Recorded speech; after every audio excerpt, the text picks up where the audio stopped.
नमस्ते भाई बहन। और हम लोग बनारसी टोला की महिलाओं ने मिलकर मुस्कान और साहिल के अपराध में एक कजरी गीत बनाए हुए हैं।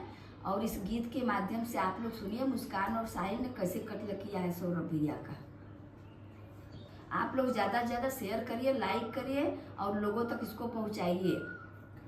सोना सोना है मोदी भैया, सब लोग तोके पुकारे ना, सब लोग तोके पुकारे ना। सौरभ के कातिल के फांसी चढ़ावा, सब लोग हाथ जोड़े ना, सब लोग हाथ जोड़े ना। चपुआ उठाई सिनेमा पर चलवन, ले लिया पति का परनवाना, ओ ले लिया पति का परनवाना। सोना सोना है मोदी भैया, सब लोग तोके पुकारे ना, ओ सब लोग तोके पुकारे ना। कवना कसुरवा कइले सौरभ भैया, ले लिया पति का परनवाना, ओ ले लिया पति का परनवाना। साहिल के प्रेम में पागल तू भइलू, ले लिया पति का परनवाना, ओ ले लिया पति का परनवाना।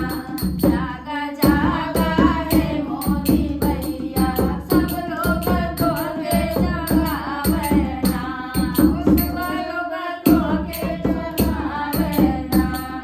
सोना सोना है मोदी भैया, सब लोग तोके सुनावे ना, ओ सब लोग तोके पुकारे ना। सीता सावित्री पति के बचवन, तू ले लिहलू परनवाना, ओ तू ले लिहलू परनवाना। कलयुग में नाम कही दिहलू मुस्कान, पुनवा से रंगलू अचरवाना, ओ पुनवा से रंगलू अचरवाना। सोना सोना है मोदी भैया, सब लोग तोके पुकारे ना, ओ सब लोग तोके पुकारे ना। सेनुरा कइलू ना कलर मुस्कान, पुनवा से रचलू में हदियाना, ओ पुनवा से रचलू में हदियाना। ना सोना है मोदी भैया, सब लोग तोके पुकारे ना, ओ सब लोग तोके पुकारे ना। कलयुग में नाम कही दिहलू मुस्कान, पुनवा से रंगलू अचरवाना, ओ पुनवा से रंगलू अचरवाना। सोना सोना है मोदी भैया, सब लोग तोके पुकारे ना, ओ सब लोग तोके पुकारे ना।